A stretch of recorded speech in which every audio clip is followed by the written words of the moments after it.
like, come on through, Cookie. I'm going up on my soapbox. That's basically it. Let's talk about drag and all its forms.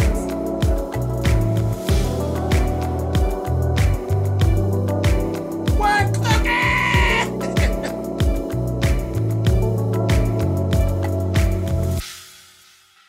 Hey guys, thanks so much for clicking on the video. This is actually going to be If Loving You Is Wrong, and this is Season 4, Episode 6.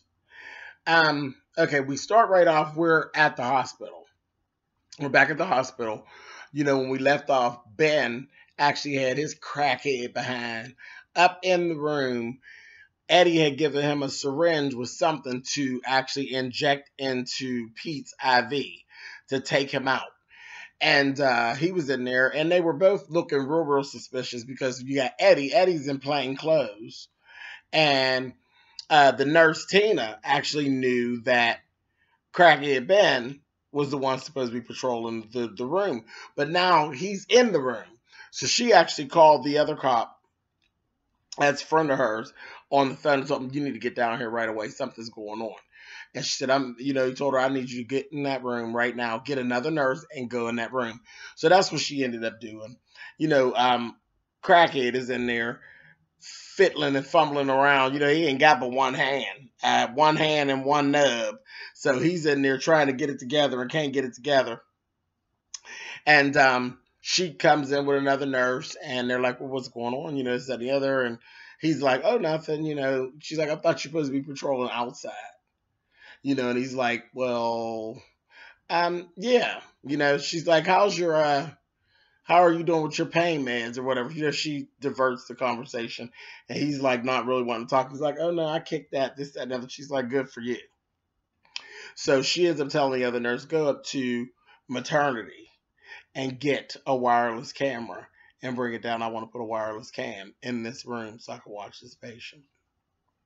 So Ben ends up going out and he ends up telling Eddie. Eddie gets all mad and basically tells him that the camera wasn't really to watch Pete. The camera's to really watch him because he's a damn crackhead. He's a junkie and that he's ridiculous. And then she's watching him. I said, Lord have mercy. Just ridiculous. Just ridiculous. So Tina actually saved Pete's life. Next, we actually seen Tilda. Baby, Tilda is Gangster Boo. That's what we need to be calling her, Gangster Boo. She rolled down on the block up on Quan after all this information that she done got about him doing the drive-by with Eddie and all that. She goes down there questioning Quan, and she is gangster as hell.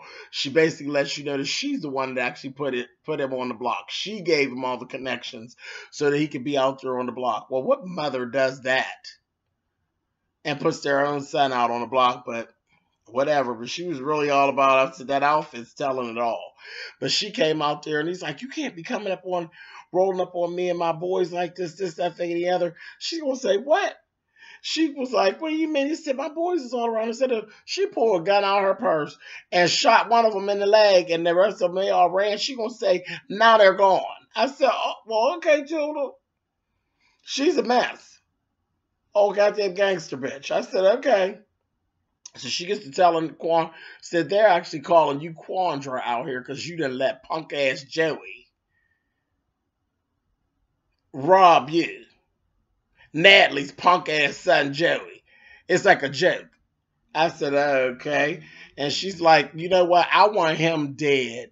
I want you to get him dead and get him dead quickly or you're going to be on the other end of a drive-by. I said, oh, my.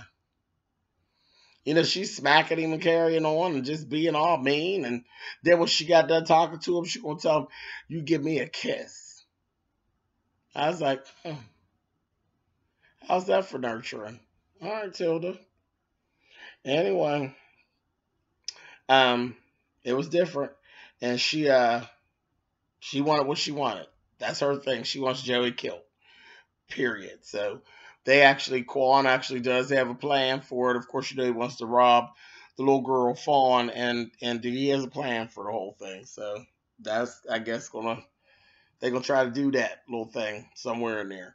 In the meantime, between time, Fawn is over at Natalie's. Remember, Natalie's having a sleepover over at Alex's house. So Fawn and Joey are up there in Natalie's apartment. I said, Lord, you know if your mother catches you, she's going to kill your ass. But they up in there, and Fawn's showing her true colors on basically how she thinks she's too good to be in the projects. Baby, she's like, I don't want to be here. You know, you've been to my house, this, that, thing, and the other. And it took Joey a minute because, you know, Joey ain't too bright. He's just cute as hell, but he ain't too bright. But he picked up on it like, this bitch thinks she's better, you know. And she went so far as, because he threw back at her. He's like, you know, she's like, I just don't feel comfortable here. He said, but you feel comfortable with me ramming dick all up in your tail, honey, on top of the sandwich prep table at the restaurant. She's like, yeah, well, we can go back there. I was like, oh, stop. So she would literally rather he stick her up on the table in the restaurant than in Natalie's apartment. I said, that's some shady. And Natalie's apartment is clean and it's decent. It's just in the ghetto, you know. So he had really got the attitude and was like, you know what, fuck it. It is what it is. Let me walk you to your car. You can go about your business. And she's like, oh, no, baby, you going to give me some of that ding dong, honey. She said, no, honey. And she got to jumping all over him, honey, and kissing and being okay with it. I said, so you think you are better, but you're a dick-hungry pig. Okay, Miss Fawn, I see you, girl. That's what she told me. He said, if you get with me, you know, this is what our life could look like or whatever. She was saying, no, honey, because I got money. But you don't have money, Fawn. Your dad has money. And if you get with Joey, honey, your life is going to look like he said, just like it looks, honey. Y'all going to be right down in the projects, getting down, honey, on an old sofa. A mess. He need to get rid of her. But anyway, moving on. Brad and Marcy, they're over there. You know, they're all frustrated. They were having a conversation back and forth where Marcy basically let Brad know it's okay if you're still in love with Alex, because I think she sees that. You know, it's okay if you're still in love with your wife because she was manipulated. She says, your wife's a bitch and I don't like her. But I know what happened. Randall was very manipulative and she's a little small town girl. He manipulated her. And she was no match for him. I've seen him get murderers off by teaching them what the right things were to say. And I've seen him manipulate things and get people off who were guilty.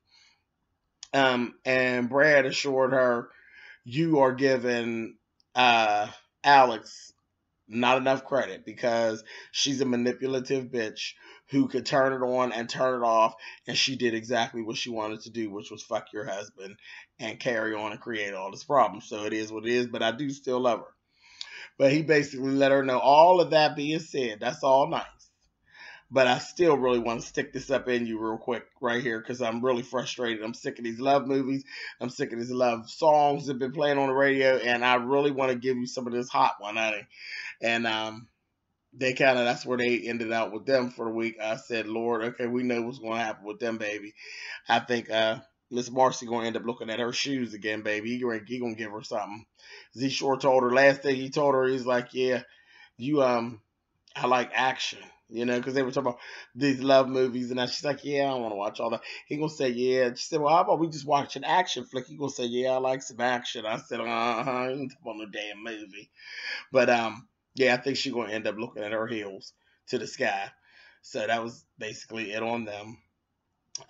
Over at Alex's, you got Esperanza, Natalie, and Kelly. So Alex went to sleep. All the kids were asleep. The other three are up. You know, Kiki and cackling. They end up calling Ramsey up and going over to the house and seeing the house. And they figure out right away that Kelly's smitten with Ramsey and he with her. And it was like so crazy because they were over there like they hugging him. They're like, oh, he's a hugger. And when Natalie hugged Ramsey, she hugged and put her hand all around his head. I said, oh, now wait a minute, Miss Natalie, girl, what are you giving, honey? I said, look at him. Said that Esperanza, she looked a little hot too, and bothered for that Ramsey. He is cute. But they clocked it. They was like, Kelly. And of course, Natalie was telling her, girl, don't throw your panties on him so quickly. Slow on down, because you know what you did last time. You got all jammed up, so just slow down. Esperanza's like, girl, suck them off, honey. She didn't say that, but paraphrasing. You know, she was hot and ready. I mean, I said, Lord have mercy. Anyway, and all while they were doing all that, she actually Kelly filled them in on all the stuff that was happening with Alex and the court summons and all that stuff. So they got filled all in on Alex's bullshit, and she ended up calling for Lucian to come over, and Lucian came on over to see the house. They liked the house. They decided they are going to go ahead and pursue buying the house from Ramsey. And the last thing was that Natalie actually did at this time tell Lucian about the disc that is at the house in the breadbasket. And Lucian was like, boy, I hope he didn't go get that disc from that thing. Because that's telling the whole story of why everything has happened like it happened. So that's kind of where we left off at. It was good. It was a good episode. It had a lot of content. So that was really good. But anyway, that's it. Thumbs up, thumbs down. Y'all know how that all works. And I'll see you guys next Tuesday. Bye, guys.